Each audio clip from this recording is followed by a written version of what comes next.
Hello everybody and welcome to yet another edition of Hit the Cut, the only baseball-only podcast on the 620 WDAE iHeartRadio app.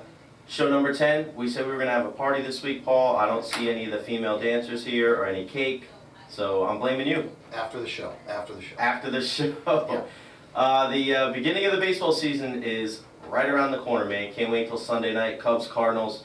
It's going to be a great event, and then obviously Monday, that's when I feel like everything starts setting back into place. The world starts... The world becomes right again. That's right, that's right. We are lucky to be joined in the studio today with former Major Leaguer Dave LaPoint. Dave, we appreciate you coming out today. How you doing today? Very good, gentlemen. Always a pleasure running into new people and running into old people that I used to suit up right next to a few years ago. And you know, by old people, we mean Paul.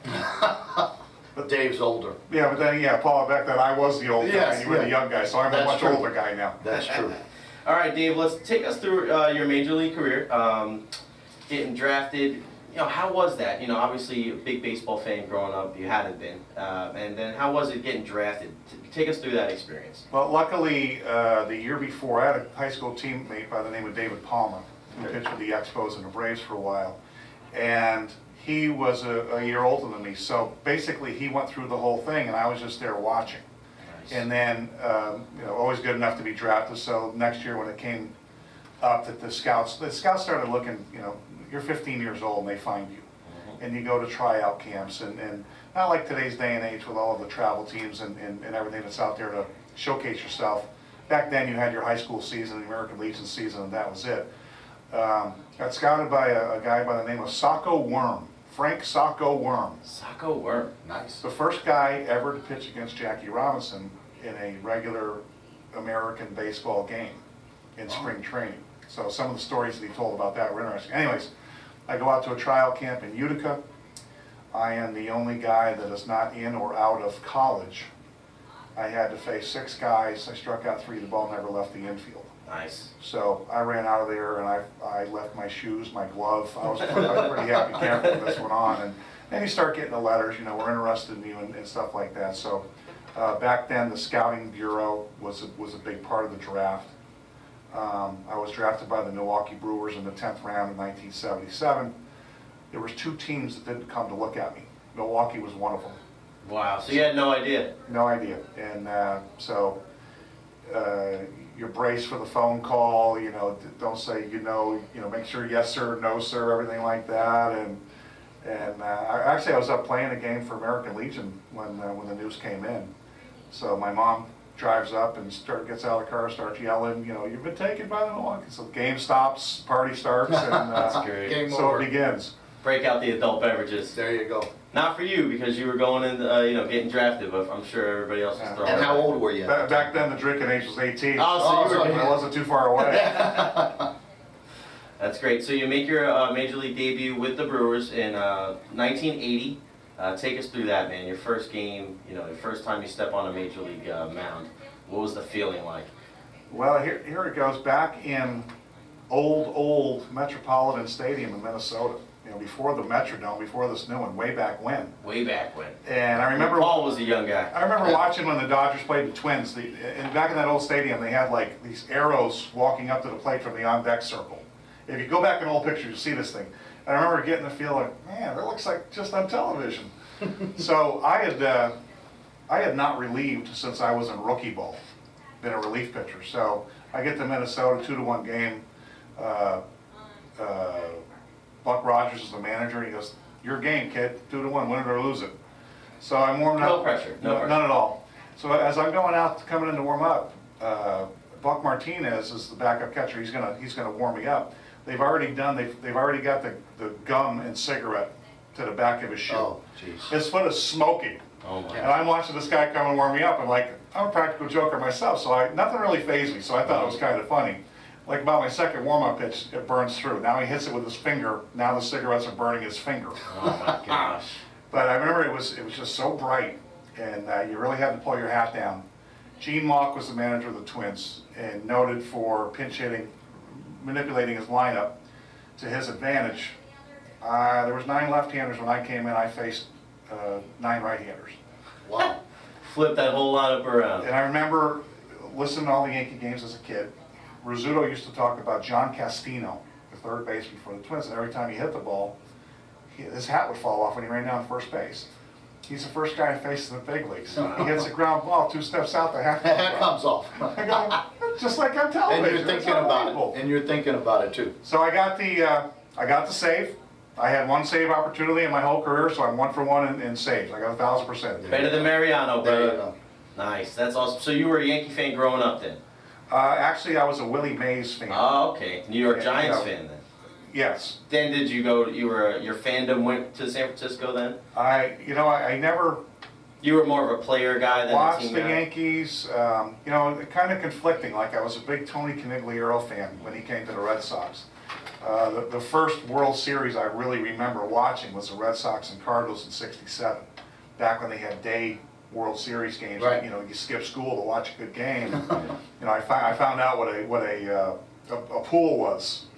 My dad had certain players Yeah. and stuff like that. And there were different reasons to like the game. Right. Yeah, and, exactly. that's what I remember. I remember Bob Gibson hit a home run and Jose Santiago for the Red Sox hit a home run. I go, man, even the pitchers can hit in the big leagues. Yeah. Bob Gibson hitting a home run. You don't see that every day. No, or hear about it. Hear about it. That's the truth. So that's more of, you hear that a lot with. It seems like we hear that a lot from former players. Not so much big fans of a team, but more fans of Right. players.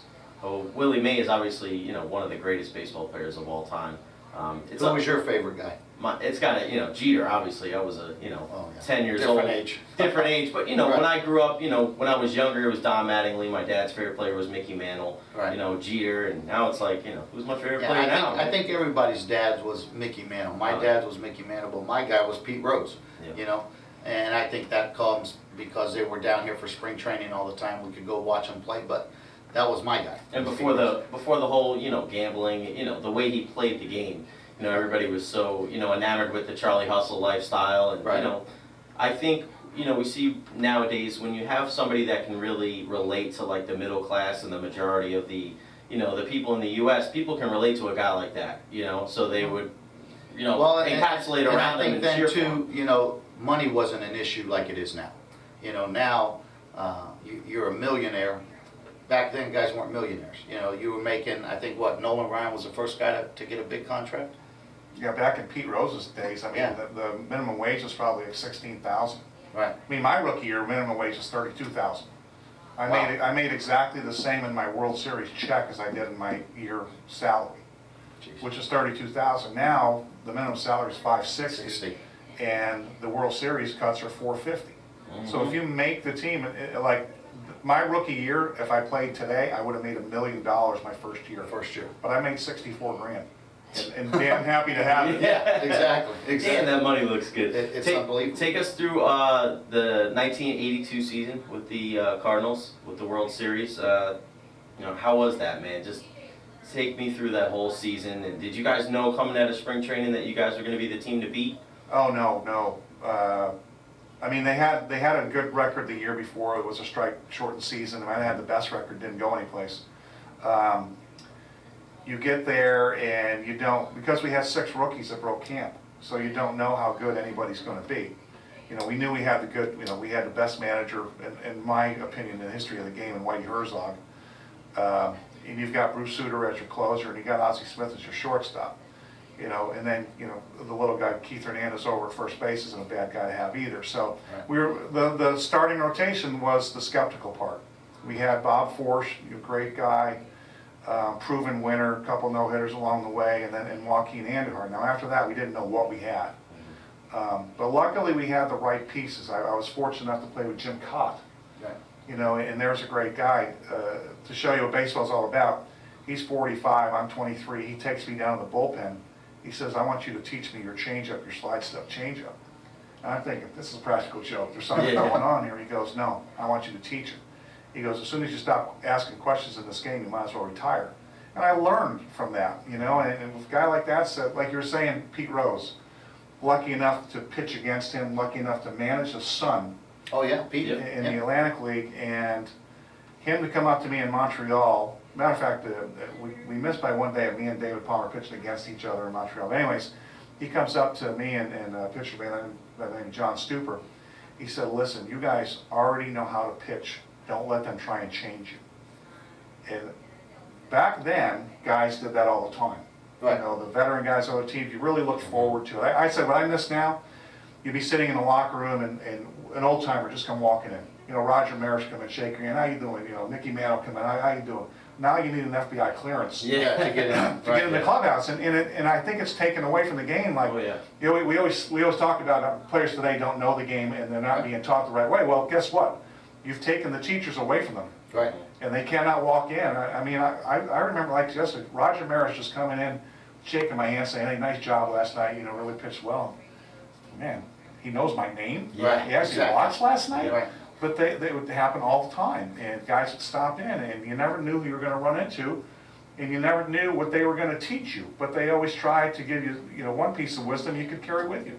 That's great, man. I say the same thing. You're never too old to learn, man. Never too old to learn. Well, you listen to Cott on MLB He's networks, awesome. and He's I love great. the guy Yeah. because he is a vast warehouse of knowledge, and he spews it out. He teaches you while you're watching the show.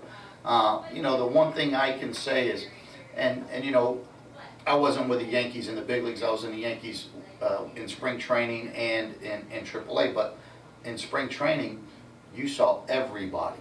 You saw every great that they had that was still alive, and they would come in the locker room. They would talk to you, and you would, you know, you would become friends. And that, to me, as a young guy, was unbelievable. That you could sit and have a conversation with Reggie Jackson. Yeah. You know. My first camp, it was '89, and Guidry was making a comeback, and Tommy John was making a comeback. So I'm in their throwing group, and our guest instructor is Whitey Ford. Wow. So Not a bad slew of lefties right there. my time to get up and do my throwing on the side, but about the fourth pitch, I just stop and go, what am I going to do to impress you guys? Yeah. And Whitey goes, buy us a 12 pack at the bar tonight. There you We'll go. light you up pretty good. And that's the way it is. I mean, when you go to Yankee camp, it's Hall of Fame. So I pitched my first game of the spring. I go 3 innings, don't give up nothing. Let me go back a little bit. When I signed my contract with the Yankees, I was a healthy like 245. You know, in November. I was in my November Right, and outfit. your November. Yeah. So Dress code. they didn't bring me down to the press conference. You know, they didn't want me showing up. So I, you know, as I did, I lost all the weight going into spring training. Pitched the first game. I'm coming out of the shower, stark naked, and the only guy in the locker room I see is Steinbrenner. And he stops me right in the middle of the clubhouse. He goes, "Man, you really have slimmed down." I go, "I hope you're talking about my weight." So he, you know, George was great to the players, and he laughed, and forever then I could have a conversation, and he'd always talk to me. He didn't feel that, you know, that stress level. Yeah. Pitch the game, come out, 5th inning, nobody's around, you know, and I look over. Here is Whitey, Mickey, and Billy, Oh my gosh. in their underwear, drinking beer in a locker. And Whitey goes, "Hey, Lefty, come on over and have a beer." I go, "You know, we're not supposed to drink in the clubhouse during spring training." He goes, "What are they gonna do, fire us?" So I go over, and I was like every kid's dream. Absolutely. I was in my, you know, baseball underwear, having a beer with Mickey Mantle, Whitey Ford, and Billy Martin. It was just, Wow. you can't explain it. I mean, and I had 6, 7 years in the big leagues by then. Nothing's gonna intimidate me, but that moment, you lose your tongue. Yeah. You know, you just, I wish there's a lot of people, where's a photographer? Right, Yeah, absolutely, just to capture it. But you know what? The great part is, Dave, is that you can talk about it and it's captured in your mind. I mean, and that's something you'll never forget. Never, ever forget. I just think Mickey Mantle is like the greatest name in baseball. Right. Mickey Mantle, you know, the greatest autograph. You look at his autograph. Yeah, it's you know, beautiful. full So autograph. smooth It's looking. You know, and he had to practice that. Really? He got to a point where he really practiced it to make it look like it is. And what a great guy. Just a humble, you know, Oklahoman. Just love to talk baseball with you, tell stories. And See, to me that was what baseball's all about. To me, nowadays, I know it doesn't happen. I don't think very much. I think it kind of is going by the wayside because, and Jay and I, you know, we're lucky. We have about 4 or 5 travel teams, and we have young guys on the team. And I think the biggest problem, Dave, is they don't know the history of the game. They don't know players. And, you know, one time I'm talking about pitchers, and I go, well, Dennis Eckersley, and I stopped myself and I said, do y'all even know who Dennis Eckersley is? And they look at you like you're an idiot, you know, like who are you talking about? And it wasn't that long ago that the guy pitched. I mean, you know. Well, when kids nowadays, I say Ken Griffey Jr., they're like Ken Griffey Jr., and all they know is the guy on the shoes. Yeah, that's what they think, it. And it's kind of weird, you know, me, I'm only 29, and now I'm getting guys in my, you know, life that there's kids that we're coaching only 14, 15 years younger than me, and they don't know who Ken Griffey Jr. is. Right. And tell them when they go home to play those video games, Yeah. and then I'll be 15 and maybe learn about something. Right. It's crazy. You know, funny story, when I was with the Yankees, in my BP group was Darryl Strawberry, myself, Wade Boggs, and Tino Martinez. Well, you know, of course, when I step into the cage, nobody's looking at me hit. They're watching the other guys hit, and then they turn their back. So I'm hitting, and I'm hitting the ball pretty well. And I come out of the cage, and Reggie Jackson's there, and he comes up to me, he puts his arms around me, and he says, "What's your name?" So I tell him my name. He goes, "I haven't heard a sound come off a bat like that in a long time." He goes, "You got a hell of a swing, young man." I said, "Thank you, Mr. Jackson." He goes, "Your legs are too big. Lose 15 pounds." Just stuff like that is, I mean, you know, you'll never forget stuff like that. But I tell you, the first day I walked into Yankee camp, I walk into the locker room. There's Mickey Rivers over there. There's Reggie Jackson over there. Joe Torre was the manager. And then, of course, they won. I was there, I think, 97? So 96 they won. Mm-hmm. So you walk in, you got Paul O'Neill, Tino Martinez, Wade Boggs, Joe Girard. Those guys aren't that bad. I mean, you know, and the year before, I played with the Padres. So you walk in and I was in awe of everybody. And now, mind you, I'm a player, but, you know, it was unbelievable just walking into that environment. So where did you guys meet up? Did you meet up with the Yankees, or was it 1993 with the Twins? With the Minnesota Twins. Yeah, 1993. We were teammates with the Portland Beavers. The Portland Beavers. Beaver fever, go deep. Beaver fever, snatch it. Those were our team. Those were our mottos. Those were on the shirts. The T-shirt, I still have one. Yeah, those were on the T-shirts. And Jay, I broke this out today. Oh my gosh. This is from 1993. Show the camera the video at home there. To Paul, my son, Dave LaPoint. There it is. Nice. I've had that in my house since 1993. Thing's awesome, man. Think of the amount of guys that I have ruined over the years. I've had to take under my wing and teach the ropes. Just think about it. I appreciate it. Now I got to deal with them every week. Thanks, Dave. And I tell you what, you know. And you got 4 or 5 teams, and you're teaching that stuff to them. Exactly right. I absolutely am. I don't know how you guys do it.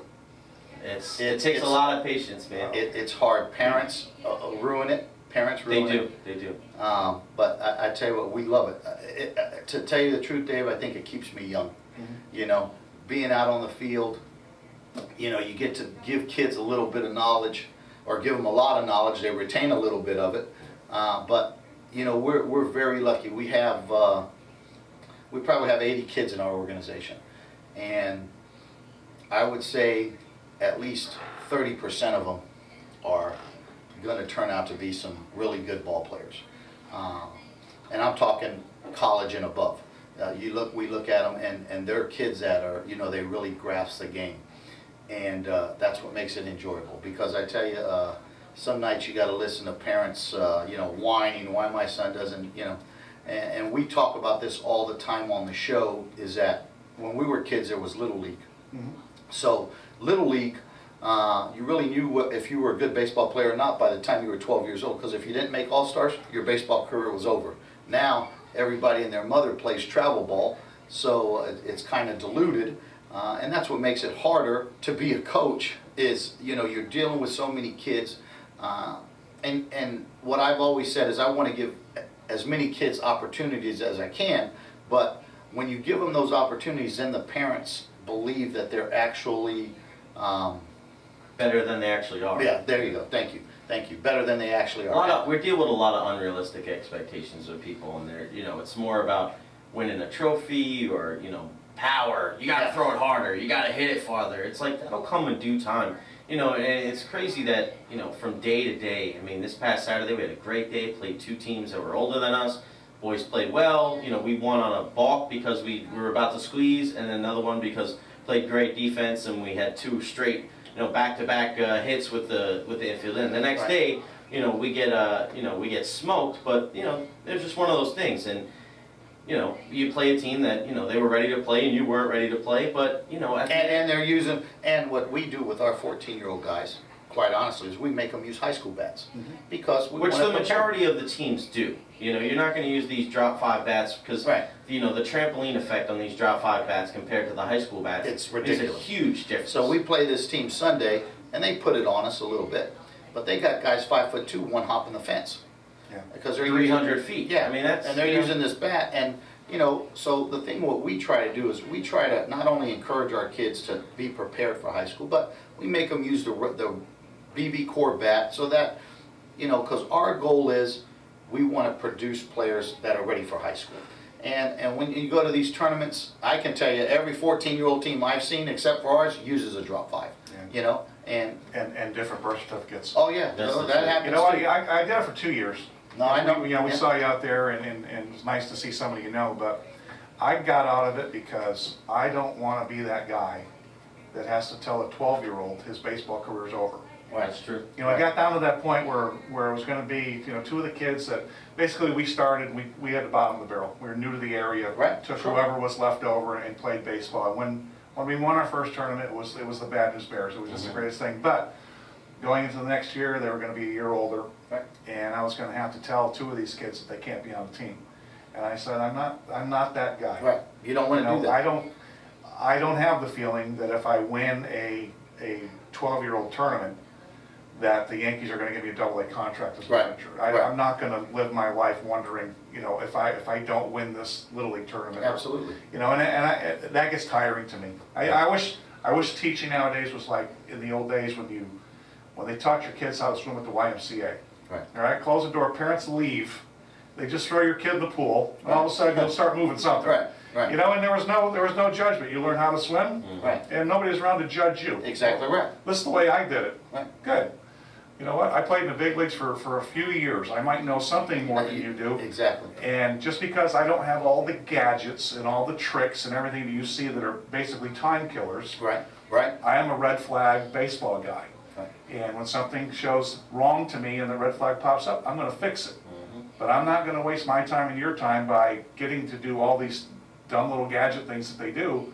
We're going to teach you how to play baseball, and we're going to teach you how to live your life. Exactly right. I think the big thing with that, you know, kind of talking to your point, Dave, is that, you know, the people nowadays, they can't handle failure at all. And you're in the wrong sport if you can't handle failure. Why do you think travel ball started? Probably. You know, there was basically some guys wanted to in make New their York, own team. Yeah. their kid couldn't hit this pitcher at 46 feet. Why don't we move back to 51 and my kid will be able to hit him? That's Right. basically how it all got started. Yeah, and then these guys Yeah, don't because make it's the these same teams. age group and you're going 4 feet back. Yeah. Yeah. Well, these guys don't, like we've said before, these guys don't make a team, or they don't make their Little League All-Star team, Right. or, you know, they get kicked off a team because of, you know, they're just, you know, they can't play, or they have a terrible attitude. Right. Then the parents start their own team, and then it's like, all right, well, you thought you had one bad apple, now you got a Right. whole bunch of bad Right. apples How about together. the 8-year-old leagues that have stealing? Oh yeah. My Oh, yeah. favorite thing. They can't even catch an 8-year-old. We're going to have stealing. Yeah, they're leading off. They're pitching from the stretch. I mean, it's unbelievable. You mean and to me, Dave, you know, one thing, because we really excel coaching the 13s, 14s, 15s, more, you know, middle of the road to high school kids. When I was a kid, there was senior American and senior national. You had the what was it, 54 foot pitcher's mound. Yeah, it was like Now that's not 54, there yeah. anymore. You know, now it's kids that are 13, boom, they just jump right up to the 60 foot. And there's a lot of kids that fall by the wayside because there's no transition. There's, you know, it's from 50 feet now to 60 Well, feet. think about it like this. Well, see, I mean, everybody in my age group or older, we went from 46 to 60. Really? And you Yeah. all went together. Right. Yeah. Yeah, your That first year, first year you was- weren't going to do Yeah, very and much. first year was rough. my group First went year was from, rough. and my age group went from 46 to 54.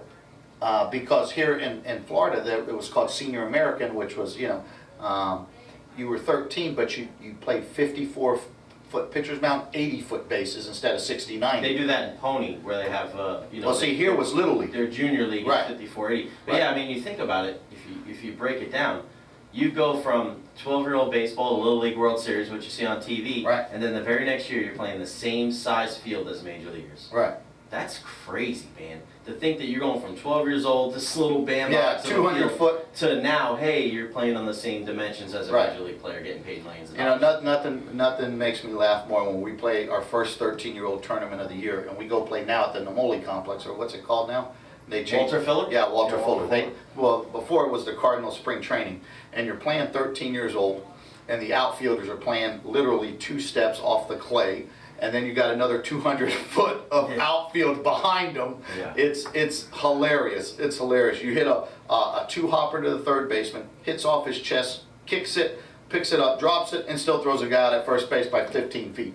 That, to me, that's hilarious. And I tell parents all the time, listen, the first 6 months of their 13-year-old year is the most painful life experience your kid will go through. You got guys getting thrown Yeah. at first from left field, it's center crazy. field. It's crazy. You know, kids hits a ground ball, like you say, bobble it. Kids maybe a little heavy, and Yeah. it takes them a light year. But, you know, getting back to it, Dave, one thing that, you know, I don't put up with is parents. Yeah. And if I have a parent that is literally a pain in the ass, I will tell them, listen, pack your stuff. This isn't the place for you. And just get out of here. I don't have the heart, like you, to ever cut a kid. But what I will do is cut a parent.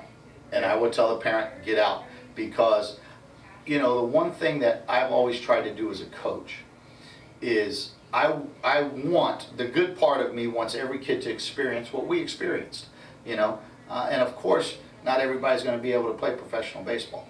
But if I know that I can help a kid and make a difference in his life, good, bad, or otherwise, on the baseball field or in life, I think I've done my job. Absolutely. And that's what makes me feel good about doing what we all do here, is helping kids.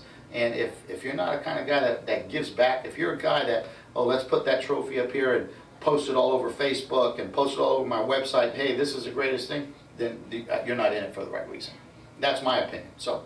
No, you're right. I mean, and the parents see that, I think, over time. You know, Oh, if yeah. you're in it just for the money or you're in it with the relief. I mean, I still got kids every day texting me, calling me, hey, coach, you know, I did this, or, you know, my arm's bothering me a little bit. And, you know, for them to have that rapport with you is huge. 'Cause It's unbelievable. You know, the majority of these kids aren't playing baseball for their future. So if you can develop a good relationship with them and be a good role model and good influence on what they're doing, because you're building right now a good foundation for them as far as work ethic and patience and teamwork. You know, they're not going to use these, you know, on the baseball field for the rest of their life, but they will use them in their personal life, in their job force, whatever they decide to do. So, you know, we're really blessed to be, you know, around good people Absolutely. and have that opportunity, that outlet to be able to, you know, impart some good knowledge on these And kids. don't kid yourself, this summer I'm pulling you out of retirement to come Uh-oh. be the Hit Factor. You might have to put some special royal blue on. special guest pitching instructor for Hit You better Factor. have a real big crane. Hey, listen, A look, big paycheck. listen, 12-pack. look, you can even out the golf cart for me when we ride around it. I can tell you You that. should see that. It's like It ain't that much. Come on now. it's like a seesaw. that Oh, thing. Jesus, that's embarrassing. All right. Well, when we come back with part 2, we're gonna do a little new segment here. We've done our rankings, our top 10 rankings. Which I won every week. All right. We're gonna have to strike that from the record again. It came out quick. Oh, it didn't came out quick, That buddy. was a dart Yeah, right after I got verbally abused, abused on the cameras. Jay walked out on me last week. This guy said Andrelton Simmons Yeah. was the best shortstop in the game.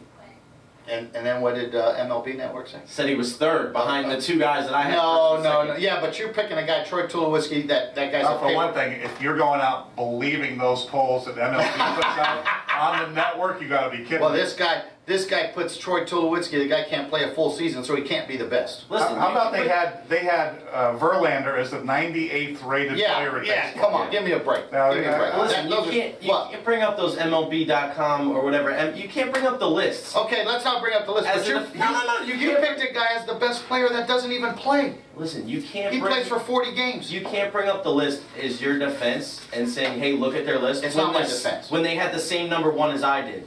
Well, they're full of crap. Oh, you just said, hey, the list is great. Simmons is third. All I know is I was pretty good on most of the list, but you come up with Tulowitzki, which that guy has. Opinion. Listen, he plays in Colorado, the ball flies. If you can't go deep there, you suck. Oh, man, sorry. I'm 45 years old. I guarantee you give me 100 at-bats, I'm going to hit at least 15 jacks out of that place. Dave, if you haven't learned by now, it's an a la carte kind of thing with Paul. He picks and chooses what he wants to, Listen, this Here's guy where I'm going to side with Paul. They designed a team around a superstar that's going to play half the games. There you go. He's Now, still the best shortstop in the game, though. No, he's not. when he plays, absolutely. Thank you. But he doesn't When he play. plays. So take his stats and divide them in half. There you go. Now you have Troy Tulowitzki. Still the best shortstop. I'll take it. How did Ian Desmond not get in this conversation? He's number he's- two. He's He was number, number he's two. number 2. And he's one of my former clients, by the way. Nice. And plays for Randy Knorr, my good buddy of mine. That's the bench coach, which should have been the Nationals manager, but they gave it to Matt Williams. That's the only way for me to get back in the game is when Randy Knorr gets a manager job. Listen, I'll be the clubhouse guy. I don't care. There you Those go. guys make 6 figures. Hey, Paul getting sweaty jocks thrown Yeah, at him. that's okay. Sounds- Wouldn't be the first time. We'll take that in a second. Exactly. All right, guys, we'll be back with our brand new segment, Over Under, right after this. All right, everybody, welcome back to another edition of Hit the Cut. It's episode 10. We got our special guest, Dave LaPoint. Make sure you follow us on Facebook at Hit the Cut. We got everything on there. We got our pictures. We have our the website on there, the address to get on the 620 Behind the Glass page. You got to listen to it. If you don't hear it on iHeartRadio on the weekend, you can always, it's on podcasted on there. So if you want to go back and listen to shows from previous weeks, feel free to go on there. Make sure you follow the show on Twitter at Hit the Cut. You can follow myself at Recher. Follow Paul at Cigar Guy Online and Hit Factory Tampa. Dave, you have Twitter, Facebook, or anything like that? I don't. No. Try and stay away from that Stay stuff. away from that social media, Absolutely. Dave. Yeah, Facebook. When I become a permanent member of the team, I will definitely There you come go. back and There get you go. something There going. you go. You have Facebook? You have Facebook, right? I am on Facebook. Yeah, he is on Facebook. There you go. All right. Yeah. Dave LaPointe, we got to tag you on there. Yeah, We got we'll to check it out a little Throw bit. some pictures on there and just, keep tagging. But I'm telling you, in about a week, you will be, I want you to come out and be a member of the pitching staff because... Uh-oh. He's dragging you out. Yeah, I'm going to drag you out. Listen, all I know is it's going to benefit the kids, which ultimately benefits us as an organization. That's the We'll truth. get you off the golf course. Get him off the golf course, man. What's your handicap anyway? I haven't played, I hurt my back a while ago, so I hadn't played like probably 6-7 months, so I got to get back out there. I play like once a year, and Yeah. I'm good for one club throw into a tree. Every once in a while, I get I get a little, non-country clubbish. I'm good for hitting a house at least 3 times during the 18 holes. At least 3 houses I'm whacking. I'm good for about 6 F-bombs. Baseball swing is not good in golf. No, it's not at all. No. But I like to watch it go deep. That's As true. I like to see the ball fly. That's what she said. Yeah, a lot of people say that. A lot of golfers say that. They're like, damn, you play baseball, right? I'm like, how'd you tell? You just tell. I got that inside-out baseball Yeah. swing, so when I get on a golf course, that ball just makes a great right turn. So. Great slice. Great Yeah, So slice. I taught myself to hit the outside of the golf ball. That's when my game went up big time. That might Really? help me out a lot. Hit the outside of the ball and your hands turn over, and that's when you get that little draw. Oh my. So crazy. Watch out. I'm going to go practice son. Oh, Absolutely. Jesus. Here we go. I did it with Damian Rolls. Really? Damian, There you a go. good buddy. Yeah. And, young and strong and everything like that. So we went out and I just taught him a little bit about hitting the outside of the ball. He hits his 5-wood 347. Holy smokes. Jesus.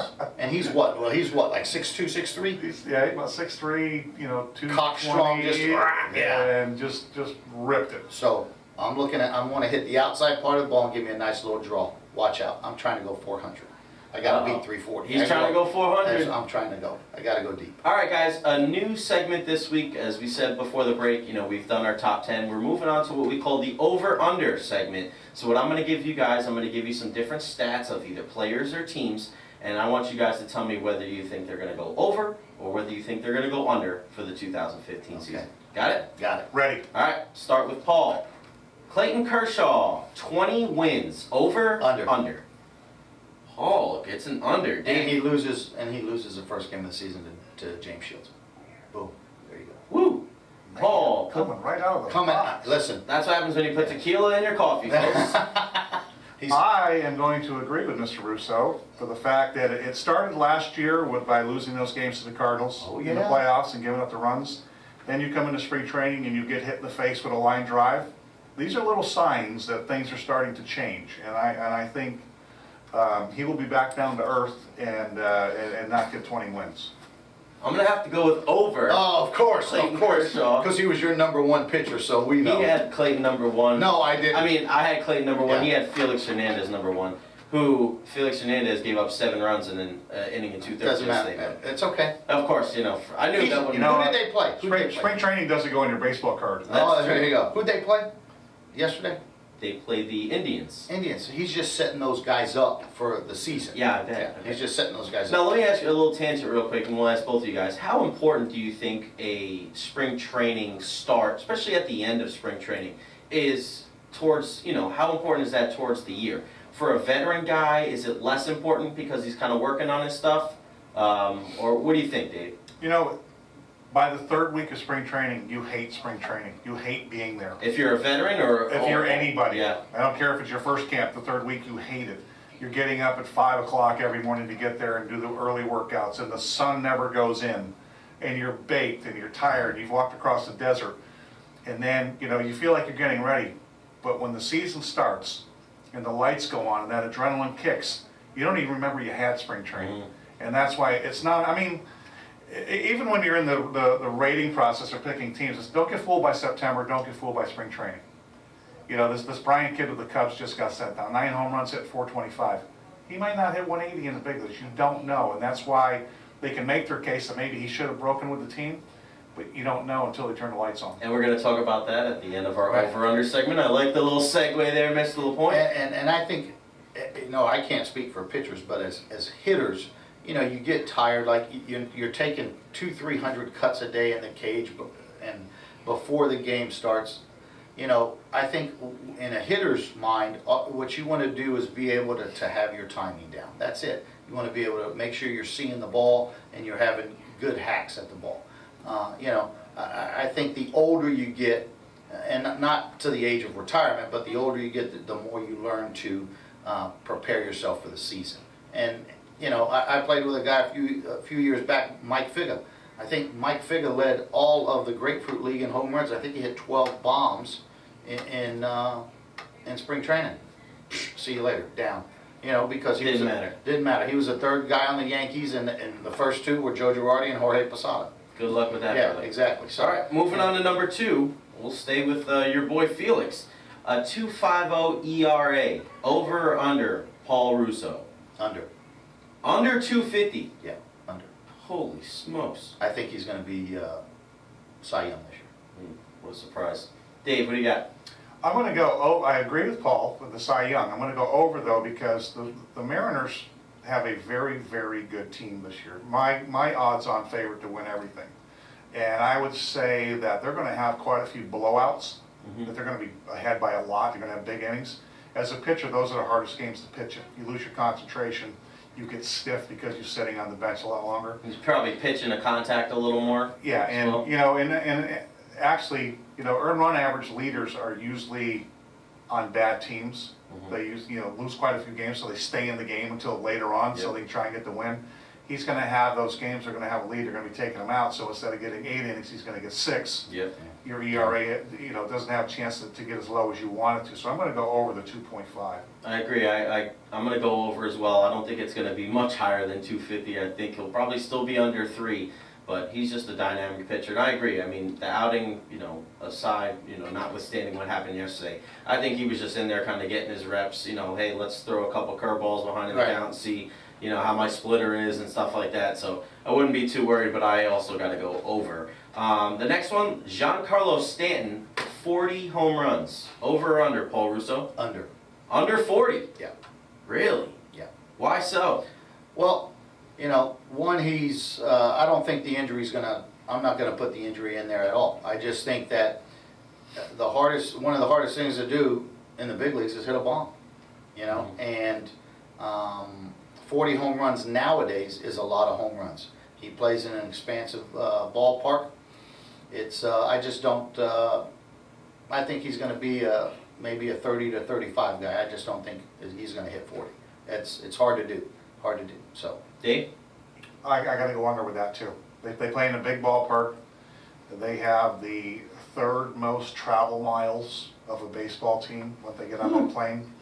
I don't really see a whole lot of protection around him. He's going to be treated. He's got the bullseye on him now. He's either going to be getting hit by pitches or he's going to get pitched around, and then that's tough to hit home runs that way.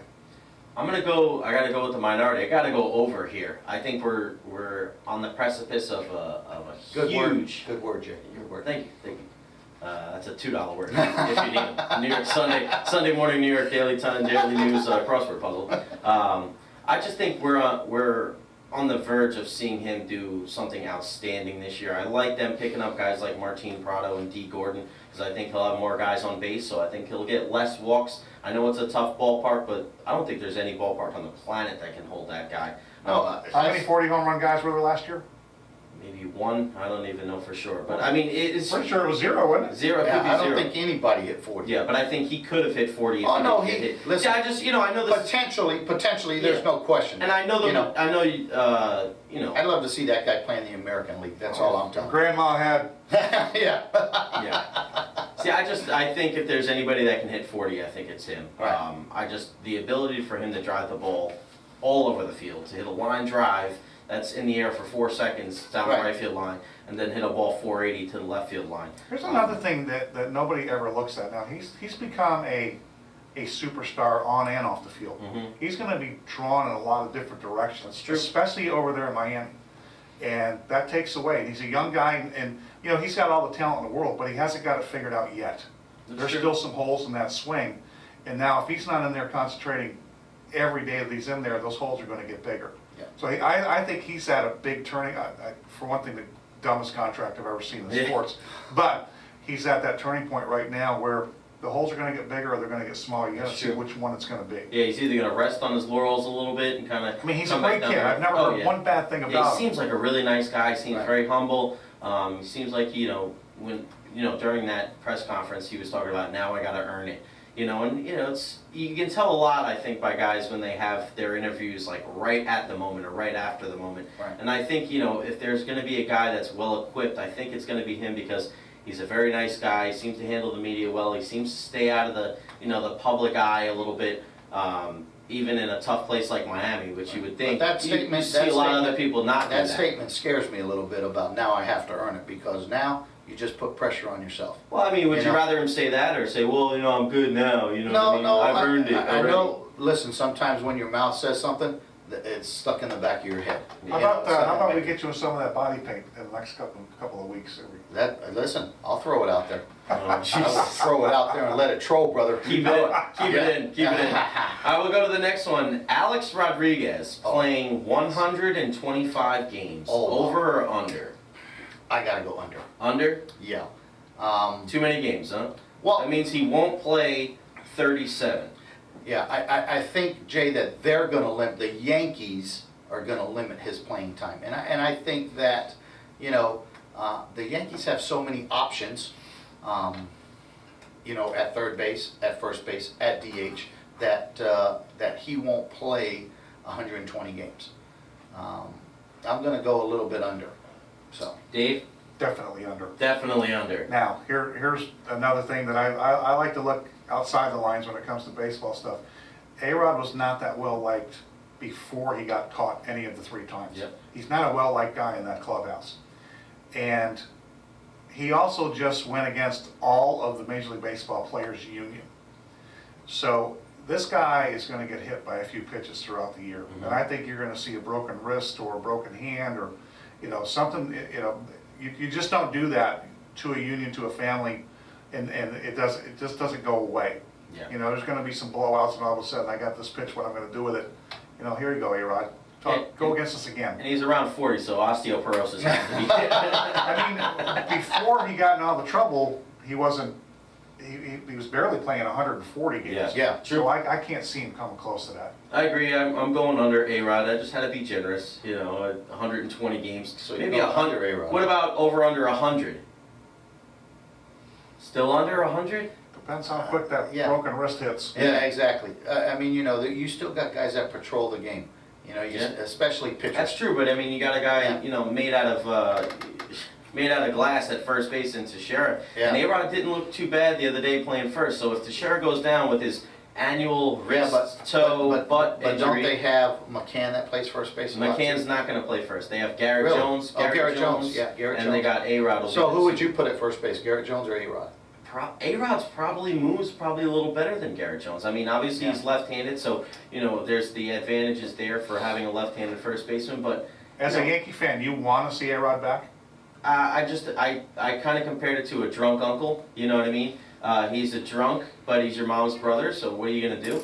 You know what I mean? I'm not gonna not root for the Yankees because A-Rod's on the team. I'm also not gonna laud him and act like none of this has. He's let you down 3 times. I don't take it. He has stolen money that could be going to players that really But care. Dave, you know what? Baseball, I don't take it personally because at the end of the day, I'm a fan, and if I'm gonna let the Yankees ruin my day, then what does that say about me? You know what I mean? I love them, and I'll cheer for them. My grandmother had a shrine to Thurman Munson, so this is not something that I acquired because when I was young they were good. This is in my blood. I'm a Yankee fan, true and true. I have no choice in the matter. I got Yankee diapers and pictures of little Yankee bibs and stuff like that. So we'll look back in time and it'll be a time of probably disgrace, but it's just one of those things where I'm still gonna pull for the team. If he does well, great. If he doesn't do well, then he got what it was. Well, let me say this. The one thing about the Yankees is they've had numerous players with problems.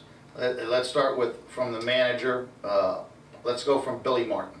From Billy Martin having his issues. Then you go to Darryl Strawberry, Doc Gooden, and now A-Rod. I think the one thing about the Yankee family is that there is always forgiveness in the Yankee family. Now, but I think he's pushed that too much. What about Chuck Knobloch and Chad Curtis? Oh yeah. But let me say this: the Yankee front office, I would say, is different than the Yankee clubhouse. Mm-hmm. I would say the forgiveness is not in the clubhouse. The forgiveness would be in the front office because people are going to go watch them play.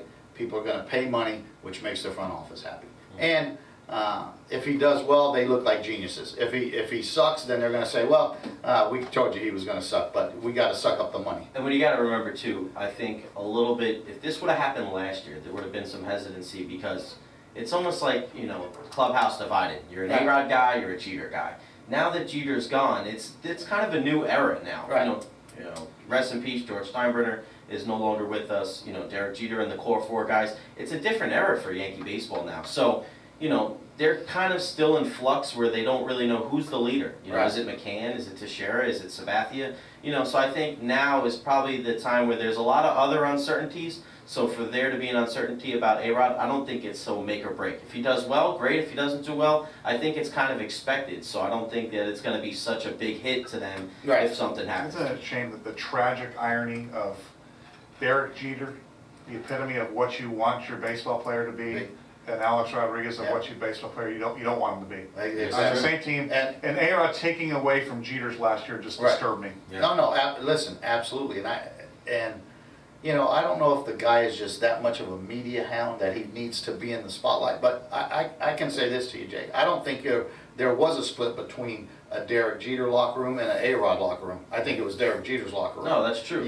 But I'm saying if there was. But what always to me is I always like looking in the dugout and seeing who guys hang around with. Mm-hmm. And it was always A-Rod with the Latin guys. Yep. Especially the young Latin with guys. Cano and Melky. Yeah, and maybe that's because that's the only guys that'll listen to him.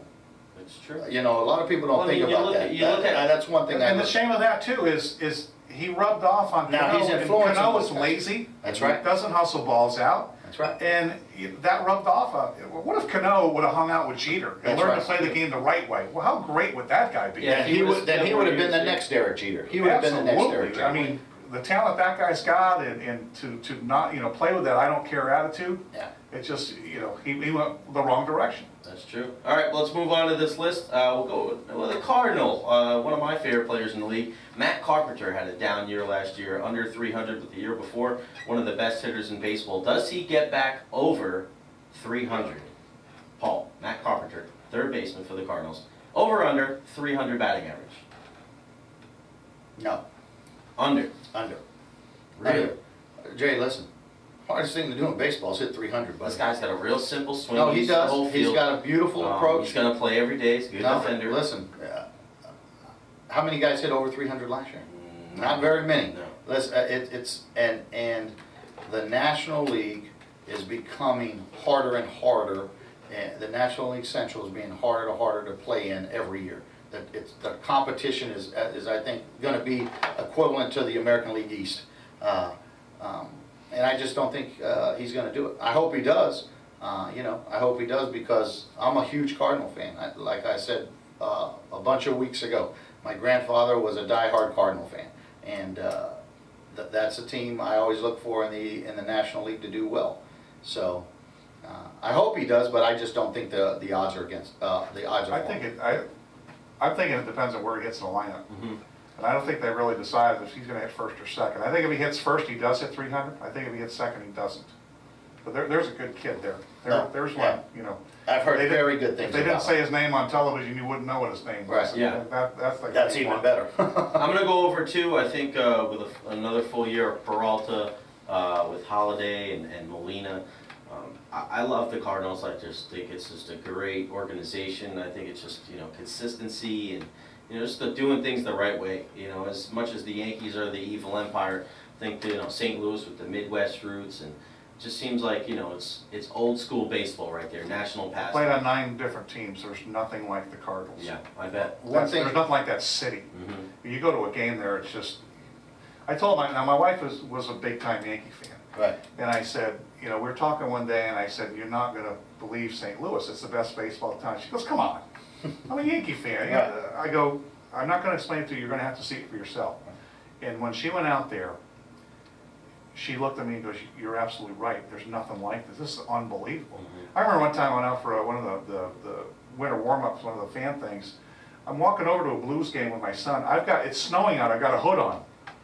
I'm on one of the back streets. This guy comes out of nowhere. Hey, can you sign this autograph for me? How did you know it was me? Yeah, exactly. As I said, we play with the Giants. You could walk downtown in your uniform. People wouldn't ask you for an autograph. Yeah. Cardinals taking a crap out in the woods. They'll find you. Hey, when you're done, will you sign this for me? And that's the way it is. Make sure you're white first, Dave. Make sure you're white. It's funny, Jay. I think it's the only stadium in the big leagues that if somebody an opposing guy does well there, they give you a standing ovation. Mm-hmm. I mean, because they're baseball fans. Well, I think we talked about this a couple weeks ago. One of the best moments of the major leagues last year was Cardinals-Yankees in the 8th inning. Carlos Martinez on the mound, Gardner at first, and Molina behind the plate. And 48,000 people knew he was running, and the fans got up, and it was a decent pitch. Gardner got a great jump, and Yachty threw him out by a mile, and they gave him a standing ovation. And the Cardinals were losing, and it was in the 8th inning. But it wasn't because it was the play; it was because they understood the game. And that's important. And in most ballparks, they're looking all over the place. Not there. They might cheer, but it was like a playoff raucous crowd. Here's how I could describe in St. Louis. Remember when we were kids on Little League game day? Oh, absolutely. You threw your uni on about 9 o'clock. Yeah, in the morning. Right. You might have slept in it the night before. When you're staying in a downtown hotel and it's game day in St. Louis, when you look out your window when you first wake up, there's somebody walking around that stadium with their red clothes on, looking in the gates, seeing if anything's going on. Right. And it's just a terrific place. All right, the last one we're gonna do today for the Tampa Bay Rays. Oh God. Over under 75 wins. Paul Russo. Well, depending if starting pitching gets healthy. Depends is an adult No, factor, it is. my friend. It is.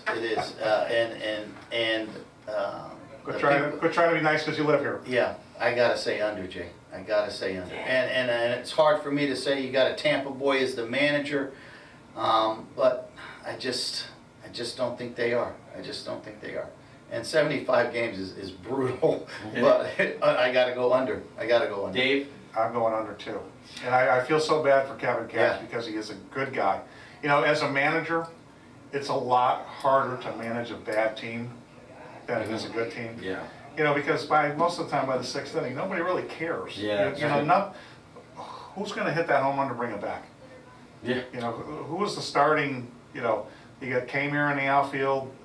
Desmond Jennings is having a good spring, but that'll probably end. Yeah. Another guy that's kind of lethargic out there, doesn't play the game the way it should be. Doesn't want to use his speed. He wants to hit home runs. Who do we have left? Geyer? Souza, Steven Souza. The new guy from Souza, right. He's all right, but unproven. Who's got a lot of holes in his swing. Yeah, that's true. You know, I feel so sorry for Evan Longoria. Yeah. Every year of his career, he's had to be the guy. Right. You know, Evan, we didn't give you much help this year. You know, you're going to have to pick us up. Right. Every year, and they got to fight and claw and everything like that. And Right. Not only did they screw him on his contract, they screwed him with his teammates. You know, the poor guy just. You're really going to find out how much you're going to miss Joe Madden and Andrew Friedman. Well, speaking of, Absolutely. I also had them as under too. I think it's going to be rough for them, a rough transition. Speaking of Joe Madden, his new team, the Cubs. I really want to get this, before we close up here. I really want to get your guys' opinion on the Chris Bryant situation.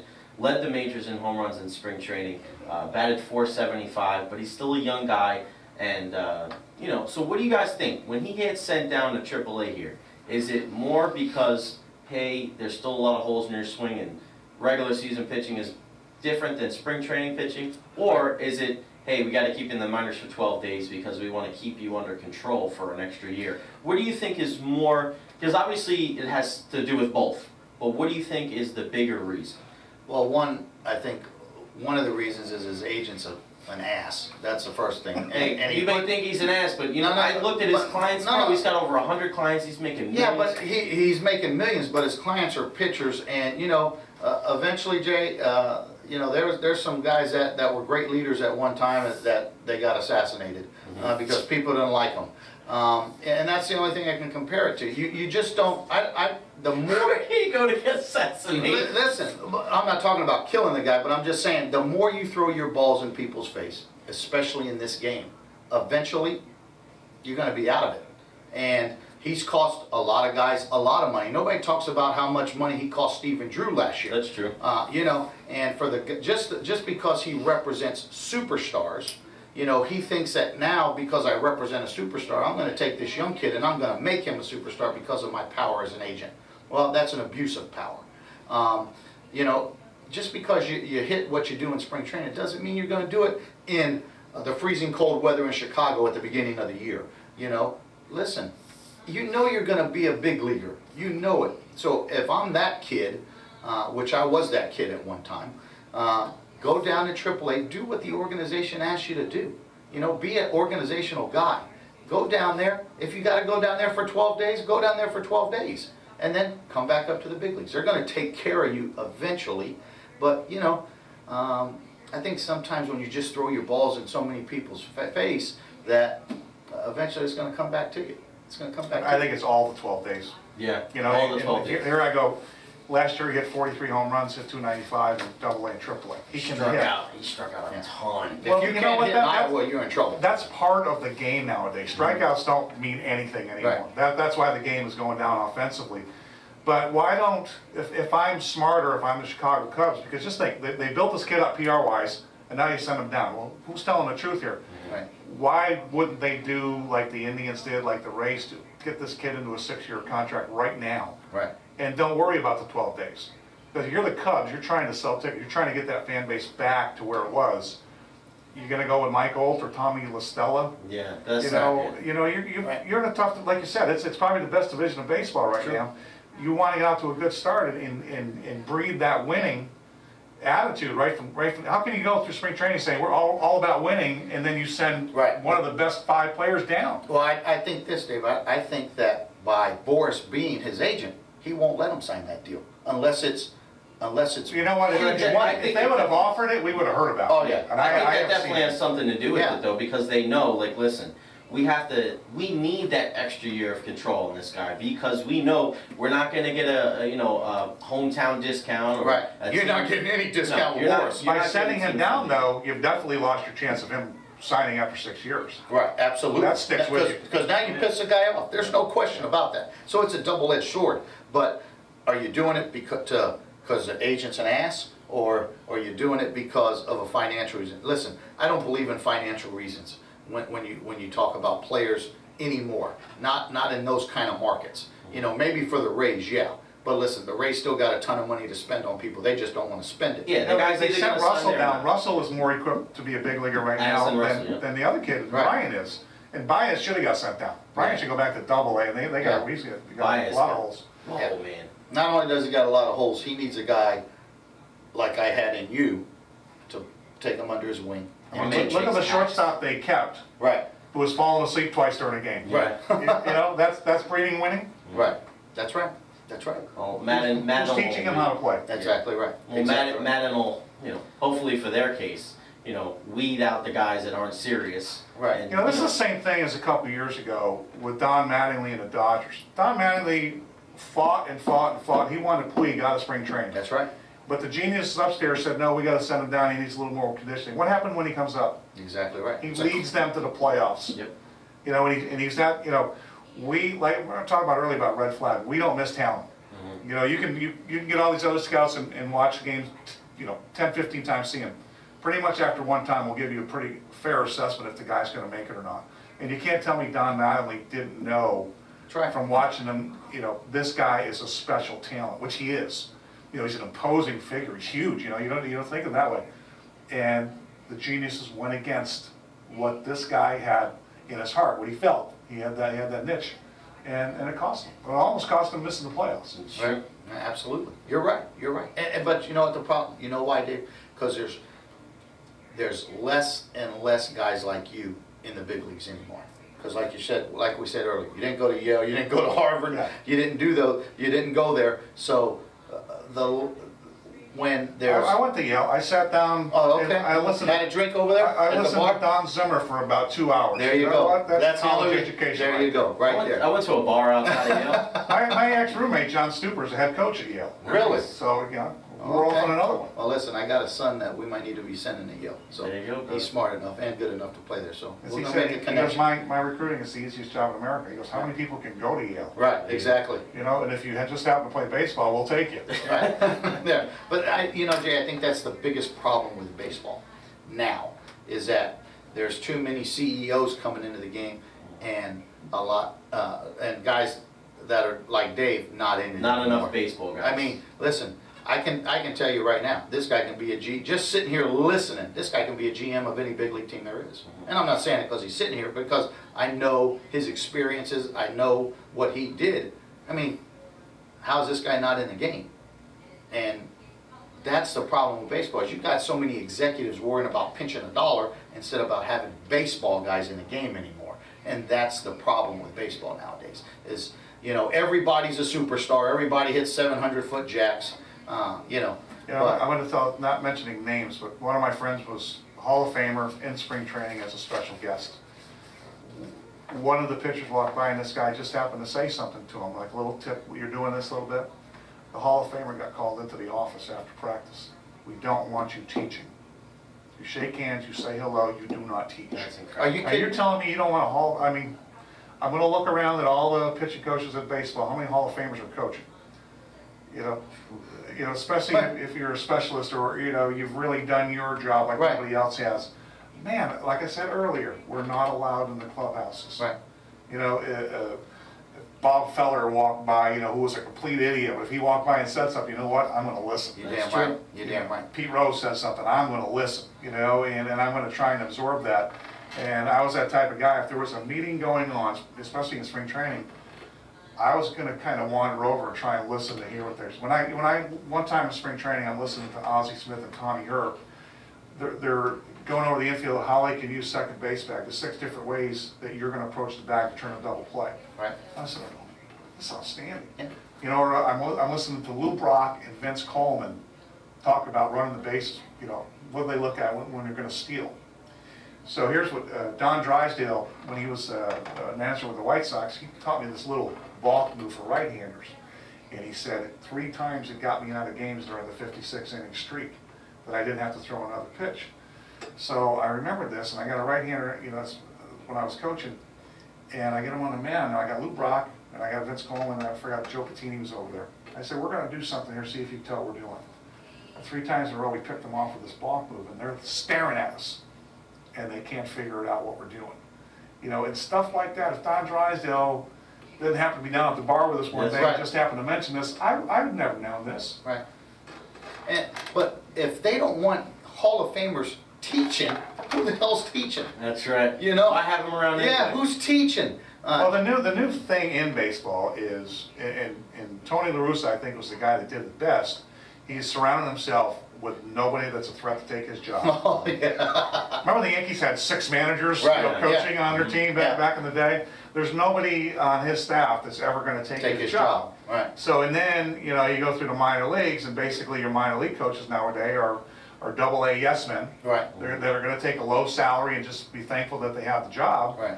But, you know, I always used to like the way the Braves did it. They had a guy named Bruce Del Canton as a pitching coach in A-ball, long-time Major League veteran. By the time those kids got out of A-ball, they knew how to pitch in the big leagues. You know, it's not all about, you know, we're going to teach you how to throw 97. Right. You learn how to pitch. You learn these little tricks of the trade. How to pitch in August when your arm's dead. You know, you have trouble against some guy. How do you get him out without your best stuff?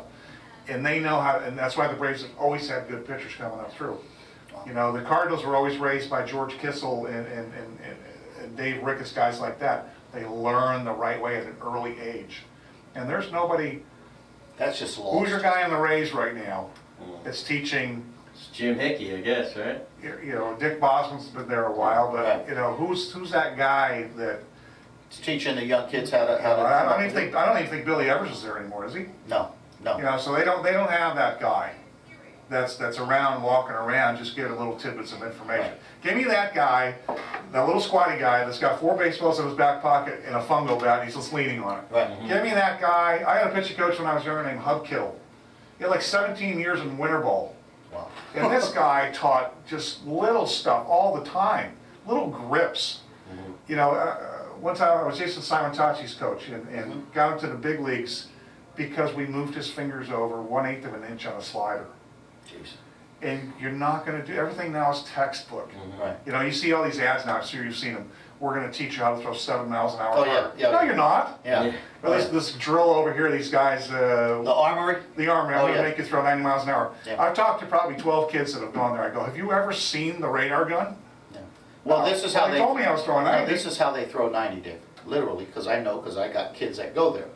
They crow hop and throw it into a net Yeah. with the gun behind it. Yeah. And that's how they get into the 90 club. Now, not, You seen the one that they are warming up on a football field? yeah, They're throwing, you know, the 300 feet. Yeah. I go, I got to find the stadium where you're going to be able to do that. You know, when you get minor leagues, here's what messes you up. You're riding the buses, right? You got a flat tire. Somebody has to go to the bath. Something breaks down. You get to the ballpark with like an hour before the game. It's not like I've got this great nutritional thing Right. I'm going to go through. I'm not my stretching, all of these physical trainers you got. No, here's the baseball. Go pitch. Yeah, have fun. How do you train that? you don't. You know, you get in the back of the bus with a can of dip and Yeah, you and know, a 6-pack and go get them. you find that veteran that you know and listen to him and then go out and try and do what you can. That's right. Bobby Bonds got me to the major leagues because I used to hold my changeup out of my glove. So when I came up over my head, he could see my fingers sticking up. So we were in Wichita in '81. I get him out. He runs back to the mound. He goes, "You throw that to me again, I'm going to kill you." And I stopped. I go, "Something we could talk about?" He goes, "I'll meet you in the bullpen after the game." This is Bobby Bonds. Right. You know, I just got him out, and we're having this conversation. Takes me out over the game. He goes, "You got to start with your hand in your glove because then I won't be able to see the ball." He goes, "But if you do that again, you get to the big leagues. You're going to see that pitch. And They're going to kill you." You're done.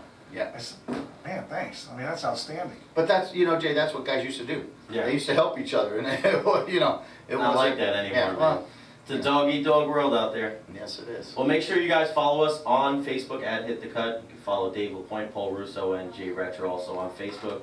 Follow us on Twitter at Hit the Cut, at Jay Recher, at Cigar Guy Online, and at Hit Factory Tampa. And make sure you follow us on Instagram. We've got some good pictures. I always got a bunch of hot girls liking all my pictures. so Believe it. Believe that. That's going to wrap it up for today. Dave, we appreciate you coming out, man. Thanks so much, Dave. Thank you so much, Thanks man. so much. I learned a lot in this short 67 minutes. Had a great time, man. Thanks for coming. Anytime. Really appreciate it. Appreciate it. Thank All you. right, number 11 next week, man. We don't know what's going Double on. sticks, double sticks. man. It'll be our first episode of the new season. Looking forward. Yeah, we can talk about a Rays disappointing opening day. or a Rays win. You never know. Never know. Quick, name a famous number 11. Chuck Knobloch. Mark Messier, hockey You player. know how they're doing right now? They got a picture like 6 days left. Yeah. So you should do every show. Oh, that's a good That's one. right. Number 12. Joe Namath. Oh, Wade Boggs. I was gonna say Tom Brady, but my New York friends will kill me. Yeah, don't. You just said it, and it's on video. You know Right? what? When you get to 13, he says A-Rod. I want you to go over the table. That's gonna wrap it up for this, guys. We'll see you next time on Hit the Cut.